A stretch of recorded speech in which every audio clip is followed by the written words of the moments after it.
ఇది లేకుండా ఆటంకం లేకుండా ముందుకు వెళ్తుందంటారు. రామారావు గారు వస్తారు. రామకృష్ణ గారు ఫైనల్ స్టేట్మెంట్ తీసుకుంటారు మళ్ళీ. రామారావు గారు, ఇప్పుడు మీరు అధికారంలో ఉండగా టెక్నాలజీని ఎంత అడాప్ట్ చేసుకున్నారు, యూత్కి లబ్ధి చేకూరే విధంగా ఎలాంటి ప్రణాళికలు వేశారు? సరే, ఇప్పుడు ఏదో అయిపోయింది. ఇప్పుడు ప్రధాన ప్రతిపక్షంగా, ఒక బాధ్యతలు ప్రతిపక్షంగా ఎలాంటి అడ్వైజ్ ఇవ్వబోతున్నారు? పోనీ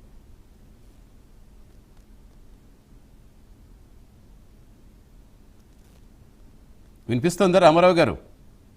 మీరు ఇందాక చెప్తూ కూటమి నేతలు కేవలం మాట్లాడటమే కానీ పనులేం జరగట్లేదు, మాటలు మాత్రం కోటలు దాటుతున్నాయి అన్నట్టుగా చెప్పారు. కాబట్టి అసలు మీరు అధికారంలో ఉండగా టెక్నాలజీని ఎంత అడాప్ట్ చేసుకున్నారు? అప్పుడు మీరు ప్రత్యామ్నాయ ప్రణాళిక ఏం వేశారు యువతకి సంబంధించి? ఇప్పుడు పోనీ ప్రతిపక్షంగా జగన్మోహన్ రెడ్డి గారు ఖచ్చితంగా 2.5 సంవత్సరాల కరోనాను ఎదుర్కొని కూడా సమిష్టిగా అభివృద్ధిని, సంక్షేమాన్ని ఆ ప్రజలకు చేరువేసినటువంటి పరిస్థితి మనకి క్రిస్టల్ క్లియర్ కనిపిస్తుంది.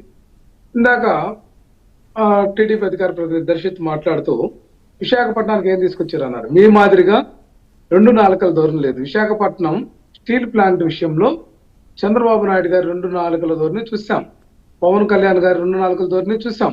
మేము క్రిస్టల్ క్లియర్ గా ఆ రోజు నుంచి ఈ రోజు కూడా విశాఖపట్నం స్టీల్ ప్లాంట్ ని కాపాడటానికి మేము ప్రయత్నం చేస్తున్నాం. మేము ఆ విధంగా తీసుకుని ముందుకు పోతున్నాం.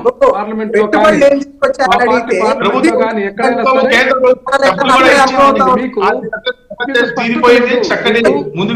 మీకు ప్రేరణలో ఉన్నారు. మీరు విశాఖపట్నానికి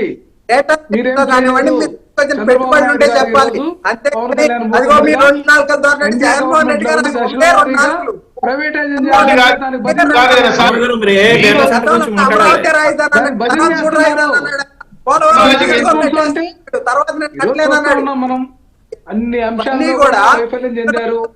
ఎక్కడ మాట మీద నిలబడలేదు. సూపర్ 6 అని చెప్పేసి, సూపర్ 6 సూపర్ హిట్ అయిందని చెప్పేసి అబద్ధాలు సంపాదన చేశారు.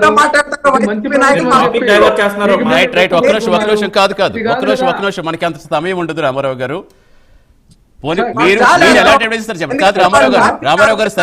రాష్ట్రాన్ని విధ్వంసం చేస్తుంది కూటమి ప్రభుత్వం అండి. అన్ని విషయాల్లో చూస్తామంటే అవినీతి అక్రమాల్లో గానీ పోలీసింగ్ వ్యవస్థ కూడా 36 అంటే లాస్ట్ పొజిషన్ లో ఈ రాష్ట్రం ఉందని.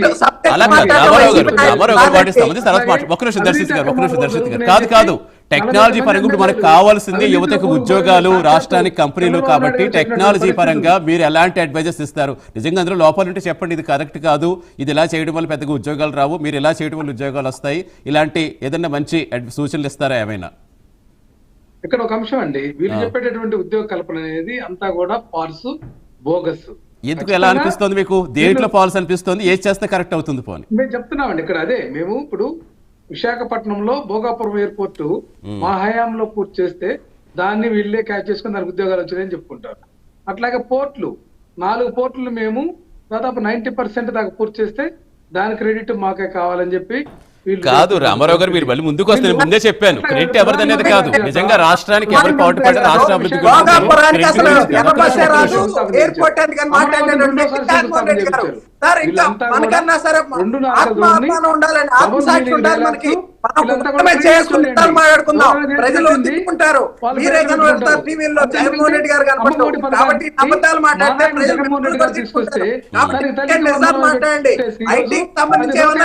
సరే సరే కాదు కాదు రామారావు గారు ఇప్పుడు వాళ్ళేం తీసుకొచ్చారు, మీరేం తీసుకొచ్చారు, వీళ్ళేం తీసుకొస్తారు కాదు.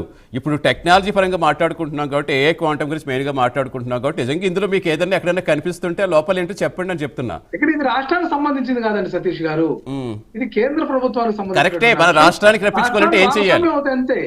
ఇప్పుడు ఉన్నటువంటి రాష్ట్రాల్లో 25 రాష్ట్రాల్లో మనది కూడా ఒక రాష్ట్రమే. కానీ ఇదేదో ఆంధ్రప్రదేశ్ ఏ టెక్నాలజీకి ఆద్యం పోసినట్లుగా లేకపోతే క్వాంటమ్ కంప్యూటింగ్. దర్శిత్ గారు, అనిల్ గారు, మీ ఇద్దరికి ఒకటే క్వశ్చన్ అడుగుతున్నా.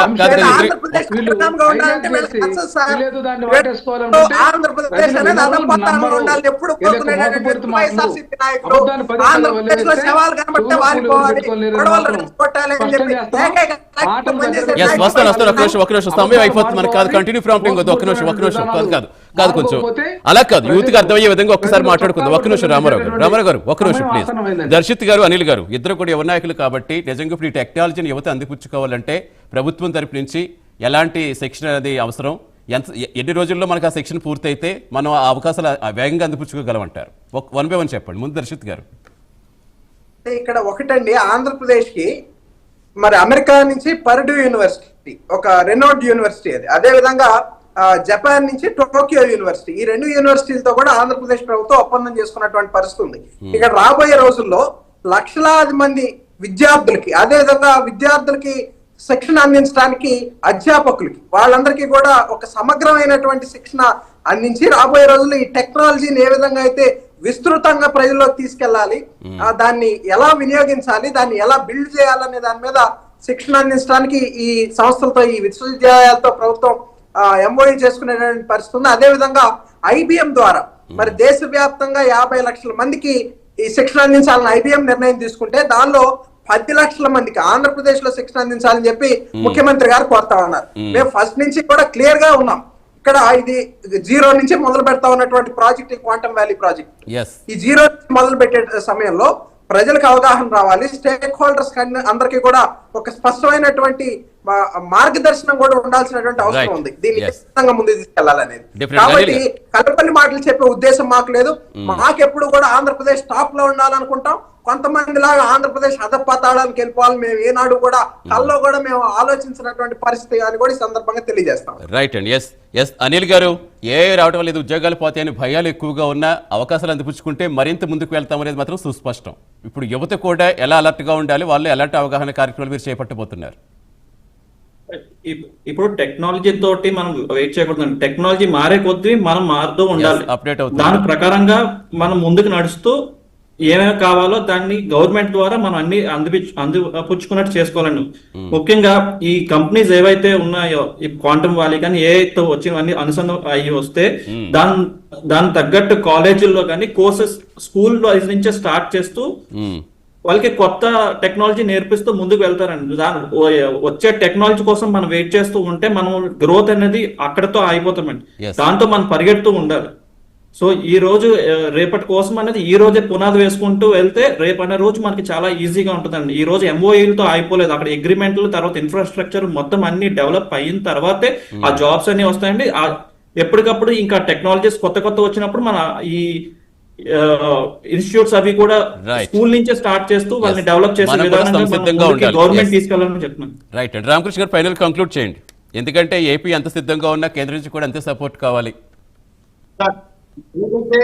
ఏదైతే ఆంధ్రప్రదేశ్ కేంద్ర ప్రభుత్వము, రాష్ట్ర ప్రభుత్వము డబుల్ ఇంజన్ సర్కార్లు ప్రవేశపెట్టినటువంటి బడ్జెట్ వలన ఆంధ్రప్రదేశ్ రాష్ట్ర అభివృద్ధి చాలా శరవేగంగా జరుగుతున్న ఎటువంటి సందేహం లేదు. దానికి సంబంధించి ఎకనామిక్ గ్రోయింగ్ సెంటర్స్ గా మరి అమరావతిని, తిరుపతిని మరియు విశాఖపట్నాన్ని గుర్తించటం, అట్లానే మరి రాయలసీమని హార్టికల్చర్ హబ్ గా గుర్తించడం ద్వారా మరి క్లస్టర్స్ అయినటువంటి రాయలసీమ ప్రాంతం మొత్తం కూడా సస్యశ్యామలంగా అవటం, అట్లానే ఏదైతే రేర్ ఎర్త్ క్యారిడార్స్ ఉన్నాయో వాటిని కేంద్ర ప్రభుత్వం గుర్తించటం, అది ఆంధ్రప్రదేశ్ లో మన అదృష్టంగా భావించాలి. అట్లానే జల మార్గాలు ఏవైతే ఉన్నాయో మరి మెరైన్ ని, పోర్ట్స్ ని ఇంకా డెవలప్ చేసి కొత్త పోర్ట్స్ నిర్మాణం కూడా రానున్న రోజుల ఆంధ్రప్రదేశ్ లో మరి డబుల్ ఇంజన్ సర్కార్ లో తప్పకుండా వేగవంతంగా అభివృద్ధి చెందుతుంది. నిస్సందేహంగా చెప్తున్నాను, ఆంధ్రప్రదేశ్ యొక్క అభివృద్ధి కేంద్ర ప్రభుత్వం యొక్క చేసుకుందుకు ముందుకు వెళ్తామని చెప్పి నేను మీకు ఈ సందర్భంగా చెప్తూ ఒక విషయం చెప్తున్నా సార్. ఒక విషయం ఏవైతే పెట్టుబడుల విషయంలో సామర్థ్యం కలిగినది ఎన్డీఏ గవర్నమెంట్ సార్.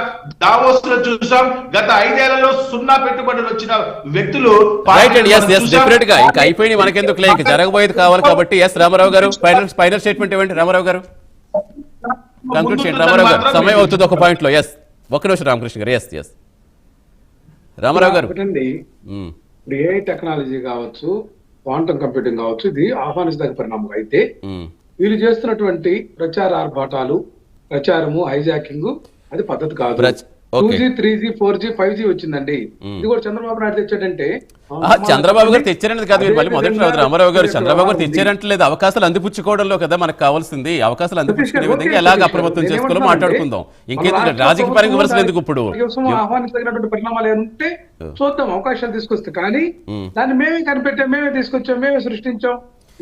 ఒక్కటి రామారావు గారు, ప్రజలంతా గమనిస్తారు, ప్రజలు చూస్తుంది ఒకటే, ఏదైనా మాటలకు పరిమితం కాకుండా ఉద్యోగాలు రావాలి, రాష్ట్రం అభివృద్ధి చెందాలి. దానికి ప్రతిపక్షంగా ఖచ్చితంగా మీరు కూడా ఆమోదిద్దాం. ఖచ్చితంగా సపోర్ట్ చేయాలి. టెక్నాలజీని అదే అందరూ కోరుకునేది. రైట్, ఆమోదిద్దాం. థ్యాంక్ యూ మంచిగా ఈ దర్శిత్ రాష్ట్రంలో గారు, రామారావు గారు, అనిల్ గారు, రామకృష్ణ గారు, థ్యాంక్స్ ఫర్ జాయిన్.